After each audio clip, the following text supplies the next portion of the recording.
Good morning, everyone. First, I'd like to apologize because I didn't post a video yesterday. I had some technical difficulties, and it was not letting me record videos that were very long. So I would have ended up posting like 3 videos just to do a couple books, and that I was trying to figure out why that was happening. I did read Genesis 11 yesterday, but I will reread it for your sakes. I think we'll do 11 and 12 today. So, without further ado, now the whole earth had one language and the same words. And as people migrated from the east, they found a plain in the land of Shinar and settled there. And they said to one another, "Come, let us make bricks and burn them thoroughly." And they had brick for stone and bitumen for mortar. Then they said, "Come, let us build ourselves a city and a tower with its top in the heavens. And let us make a name for ourselves, lest we be dispersed over the face of the whole earth." And the Lord came down to see the city and the tower which the children of man had built. And the Lord said, "Behold, they are one people, and they have all one language, and this is only the beginning of what they will do. And nothing that they propose to do will now be impossible for them. Come, let us go down, and there confuse their language, so that they may not understand one another's speech." So the Lord dispersed them from there over the face of all the earth, and they left off building the city. Therefore its name was called Babel, because there the Lord confused the language of all the earth, and from there the Lord dispersed from over the face of all the earth. And these are the generations of Shem. When Shem was 100 years old, he fathered Arpachshad, 2 years after the flood. And Shem lived after he fathered Arpachshad 500 years, and had other sons and daughters. When Arpachshad had lived 35 years, he fathered Shelah. And Arpachshad lived after he fathered Shelah 403 years, and had other sons and daughters. When Shelah had lived 30 years, he fathered Eber. And Shelah lived after he fathered Eber 403 years, and had other sons and daughters. When Eber had lived 34 years, he fathered Peleg. And Eber lived after he fathered Peleg 430 years, and had other sons and daughters. When Peleg had lived 30 years, he fathered Reu. And Peleg lived after he fathered Reu 209 years, and had other sons and daughters.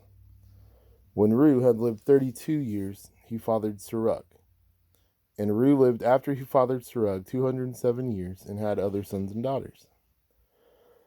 When Serug had lived 30 years, he fathered Nahor. And Serug lived after he fathered Nahor 200 years, and had other sons and daughters. When Nahor had lived 29 years, he fathered Terah. And Nahor lived after he fathered Terah 119 years, and had other sons and daughters. When Terah had lived 70 years, he fathered Abram, Nahor, and Haran. Now these are the generations of Terah. Terah fathered Abram, Nahor, and Haran, and Haran fathered Lot. Haran died in the presence of his father Terah in the land of his kindred in Ur of the Chaldeans.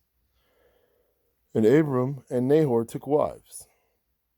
The name of Abram's wife was Sarai, and the name of Nahor's wife Milcah, the daughter of Haran, the father of Milcah and Iscah. Now Sarai was barren, she had no children.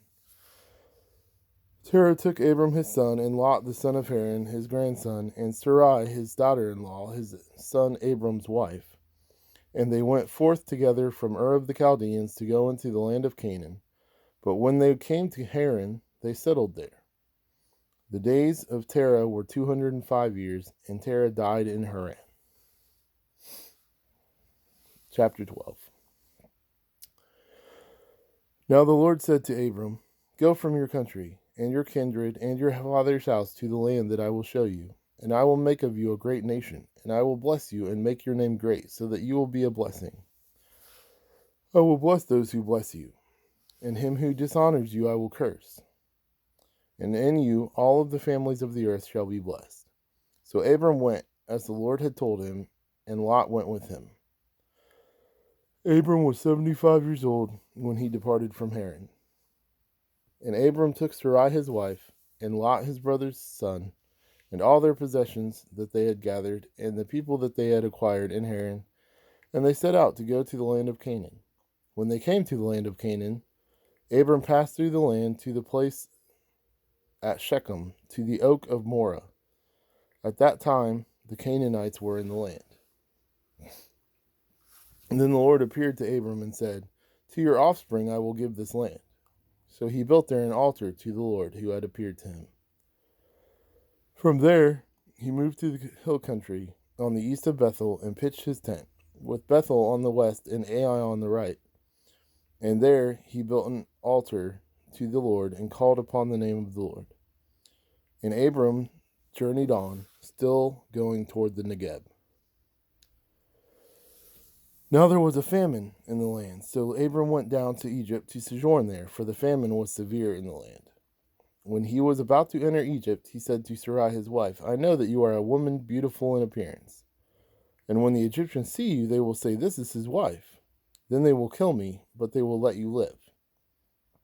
Say you are my sister, that it may go well with me because of you, and that my life may be spared for your sake." When Abram entered Egypt, the Egyptians saw that the woman was very beautiful. And when the princes of Pharaoh saw her, they praised her to Pharaoh, and the woman was taken into Pharaoh's house. And for her sake he dealt well with Abram, and he had sheep, oxen, male donkeys, male servants, female donkeys, and camels. But the Lord afflicted Pharaoh and his house with great plagues because of Sarai, Abram's wife. So Pharaoh called Abram and said, "What is this you have done to me? Why did you not tell me that she was your wife? Why did you say, 'She is my sister,' so that I took her for my wife? Now then, here is your wife, take her and go."